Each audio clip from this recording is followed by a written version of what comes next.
హనుమకొండలోని రెడ్డి కాలనీలో రాష్ట్రంలోనే మొట్టమొదటిసారిగా దేవీ నవరాత్రి ఉత్సవాల్లో భాగంగా అత్యంత ఎత్తైన దుర్గామాత విగ్రహాన్ని ఏర్పాటు చేశారు.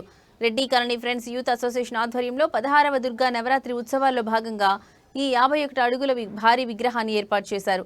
సాధారణంగా భారీ గణపతి విగ్రహాలను చూస్తాం, కానీ ఇంత పెద్ద దుర్గామాత విగ్రహం ఇదే మొదటిసారి కావడంతో భక్తులు భారీ సంఖ్యలో తరలివచ్చి అమ్మవారిని దర్శించుకుంటున్నారు. తామర పువ్వుపై నిలబడి ఉన్న ఈ దుర్గామాత విగ్రహం భక్తులను ఎంతగానో ఆకట్టుకుంటోంది. విగ్రహం వద్ద భక్తులు కోలాటమాడుతూ సెల్ఫీలు తీసుకుంటూ సందడి చేస్తున్నారు.